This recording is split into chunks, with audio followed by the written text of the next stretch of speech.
Hello friends, welcome back to my channel कानूनी सहायता। Friends, मेरे एक क्लाइंट का क्वेश्चन है कि झूठी एफआईआर दर्ज हो गई है उसके खिलाफ, तो वो क्या करे। तो फ्रेंड्स, आज का वीडियो इसी टॉपिक पर है कि झूठी एफआईआर दर्ज हो गई है तो क्या करें, अब क्या करें, कैसे बचें, क्या कदम उठाएं, कहाँ शिकायत करें। तो टाइम को वेस्ट नहीं करते हैं और शुरू करते हैं आज का वीडियो। सबसे पहले ये देखें कि ऑफेंस या अपराध कौन सा है, क्योंकि अपराध दो प्रकार के होते हैं। एक होता है कॉग्निजेबल ऑफेंस या संज्ञेय अपराध, एक होता है नॉन कॉग्निजेबल ऑफेंस, असंज्ञेय या छोटे मोटे अपराध। तो हमें सबसे पहले ये देखना पड़ेगा कि अपराध कौन सा है, कॉग्निजेबल है या नॉन कॉग्निजेबल अपराध है। सबसे पहले जानते हैं कि कॉग्निजेबल ऑफेंस कौन से होते हैं। हत्या, डकैती, बलात्कार आदि कॉग्निजेबल ऑफेंस होते हैं। सिंपल भाषा में कहें, जिन अपराधों में पुलिस बिना अरेस्ट वारंट की पकड़ सकती है वो अपराध कॉग्निजेबल अपराध होते हैं। तो कॉग्निजेबल अपराध वो होते हैं जिसमें पुलिस को अरेस्ट करने के लिए उसके पास अरेस्ट वारंट होना जरूरी नहीं होती, वो कभी भी आपको पकड़ सकती है। तो आपको देखना पड़ेगा कि आप कॉग्निजेबल ऑफेंस में फंसे हुए हैं या नॉन कॉग्निजेबल ऑफेंस में फंसे हुए हैं। नॉन कॉग्निजेबल ऑफेंस कौन से होते हैं?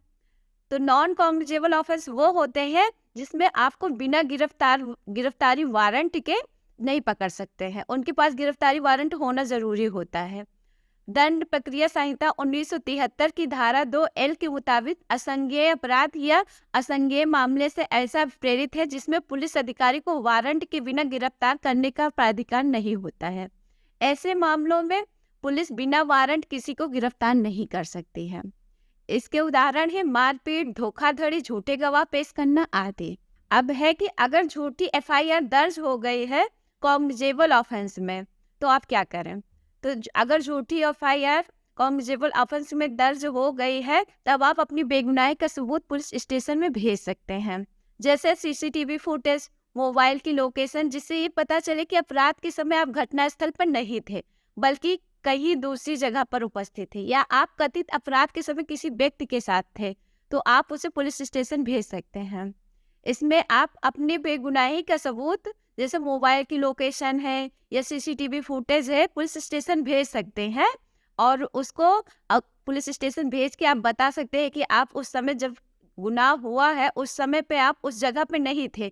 अगर आप किसी व्यक्ति के साथ थे तो वो उसको भी भेज के आप बता सकते हैं, वो भी जाके बता दे कि नहीं वो हमारे साथ थे उस समय पे, घटनास्थल पे नहीं। क्योंकि कभी कभी ऐसा होता है कि इंसान गुस्से में, जो इंसान उस जगह पर नहीं होता है, परिवार में जैसे किसी के खिलाफ हुआ है, किसी ने कोई अपराध किया तो सबका नाम दर्ज करवा देता है एफआईआर में। लेकिन अगर आप उस जगह पर नहीं है तो आप अपना बेगुनाही का सबूत पुलिस स्टेशन में भेज सकते हैं। एक बात याद रखिए कि आप खुद पुलिस स्टेशन न जाएं, अपने किसी संबंधी को या मित्र को भेज दें, क्योंकि इसमें अरेस्ट वारंट की जरूरत नहीं होती है और वो आपको तो ऐसे ही गिरफ्तार कर सकता है, पुलिस आपको ऐसे ही गिरफ्तार कर सकती है। और आप अपना सबूत देने गए तो पता चले कि पुलिस ने आपको गिरफ्तार करके जेल में ही डाल दिया। तो आप खुद मत जाइए, आप अपने सारे सबूत पुलिस के पास, अपने मित्र या परिवार के किसी सदस्य के पास भेजिए कि जब वो क्राइम हुआ है तो उस समय पे आप नहीं थे, और आप नहीं थे इसके लिए जो सबूत है वो आप भेज दीजिए। अगर पुलिस मान जाती है उतने पे तब तो बहुत अच्छी बात है। अगर पुलिस ये प्रूफ देख के भी नहीं मान रही है तो आप अपनी ये प्रूफ डीएसपी या एसपी के पास भेज सकते हैं, और उनके पास ये अधिकार होता है कि वो आपको नो अरेस्ट का ऑर्डर जारी कर सकते, तब आपको पुलिस नहीं गिरफ्तार कर पाएगी। अग्रिम जमानत याचिका, एंटीसिपेटरी बेल, अगर आपके खिलाफ हो गई है एफआईआर तो आप अपनी गिरफ्तारी रुकवाने के लिए एंटीसिपेटरी बेल, अग्रिम जमानत याचिका भी ले सकते हैं। आप अपने वकील से अग्रिम जमानत याचिका करवा सकते हैं। याद रखिए कि अग्रिम जमानत याचिका सेशन कोर्ट या हाई कोर्ट ही सुन सकता है। अगर आपको अग्रिम जमानत मिल जाती है तो आपको अरेस्ट नहीं किया जाएगा, आपको जमानत मिल जाएगी। रेगुलर जमानत, अगर आपने अग्रिम जमानत नहीं करवा पाए, आप डीएसपी और एसपी के पास भी भेजा, पुलिस स्टेशन पे भी भेज दिया है, लेकिन तब भी आपका कोई प्रूफ नहीं माना गया है और आपको पुलिस पकड़ ले जाती है, आपको अरेस्ट कर लेती है पुलिस, तब आप अपनी रेगुलर बेल करवा सकते हैं अपने वकील से कह के। अगर पुलिस ने आपको अरेस्ट कर लिया है तब आप अपने वकील से रेगुलर जमानत याचिका करवा सकते हैं। अगर आपको रेगुलर जमानत याचिका मिल जाती है तो आपके द्वारा दिए गए बेल, बॉन्ड या सिक्योरिटी के सहारे आपको रिहा कर दिया जाएगा। आप जब रेगुलर जमानत याचिका करवाते हैं तो आपको कुछ बेल बॉन्ड या सिक्योरिटी के रूप में जमा करना पड़ता है, उसी के आधार पर आपको बेल मिल जाती है। समाधान या कंप्रोमाइज, कभी कभी ऐसा होता है कि इंसान गुस्से में किसी का नाम डलवा देता है एफआईआर में, लेकिन बाद में उसको महसूस होता है कि नहीं, हाँ ये इंसान तो नहीं था उस टाइम पे, तो चलो कंप्रोमाइज कर लेते हैं दोनों पार्टीज मिलके। तो उस टाइम पे ऐसा होता है, अगर दोनों पार्टी आपस में मतभेद भूलकर समाधान कर लेते हैं तो इससे भी केस खत्म हो सकता है। अगर दोनों कंप्रोमाइज कर लेते हैं तो केस खत्म हो सकता है, इस तरह से भी। और अगर ये काम डिस्ट्रिक्ट कोर्ट में हो जाए तो बहुत अच्छी बात है, सेशन कोर्ट या डिस्ट्रिक्ट लेवल तक ही रहे तब तो सही बात है। चलो उस कंप्रोमाइज हो गया, इंसान गुस्से में करवा दिया है, किसी का नाम वो उस जगह पे नहीं मौजूद था तब भी उसके खिलाफ जो है फर्जी एफआईआर दर्ज कर दी है, उसका नाम दर्ज करवा दिया है एफआईआर में, तब तक चलेगा। लेकिन याद रखें, अगर वो जो है ये चीज फर्जी एफआईआर का केस आपके खिलाफ हाई कोर्ट तक लेके जाता है, तब आपको कंप्रोमाइज नहीं करना है। लेकिन याद रहे, जिस ऑफेंस के चार्ज लगे हैं वो सीआरपीसी में दिए गए प्रोविजन में समाधान होने वाले होने चाहिए। सीआरपीसी में जो प्रोविजन है उसमें समाधान होने वाले, अगर वो चार्ज हैं तभी कंप्रोमाइज हो सकता है, नहीं तो नहीं हो सकता है। अंतर्निहित शक्ति, इनहेरेंट पावर, अगर दोनों पार्टी आपस में समाधान नहीं करती तो सीआरपीसी के सेक्शन 482 के तहत हाईकोर्ट में आपके खिलाफ हुई झूठी एफआईआर को रद्द करवाने के लिए एप्लीकेशन दे सकते हैं। सेक्शन 482 के तहत सीआरपीसी में हाईकोर्ट में आप डायरेक्ट एप्लीकेशन दे सकते हैं कि आपके खिलाफ झूठी याचिका हुई है, झूठा एफआईआर दर्ज हुआ है।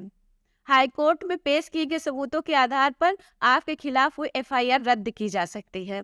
जो सबूत आप हाईकोर्ट में पेश करेंगे उसके आधार पर जो आपके खिलाफ एफआईआर दर्ज हुई है वो रद्द की जा सकती है। आप डायरेक्ट हाई कोर्ट में एप्लीकेशन दे सकते हैं अपने खिलाफ। अगर आपके खिलाफ हो गई है एफआईआर, झूठी एफआईआर दर्ज हो गई है, तो आप इसकी एप्लीकेशन और अपने सबूत दिखाकर अपने खिलाफ हुई एफआईआर को रद्द करवा सकते हैं।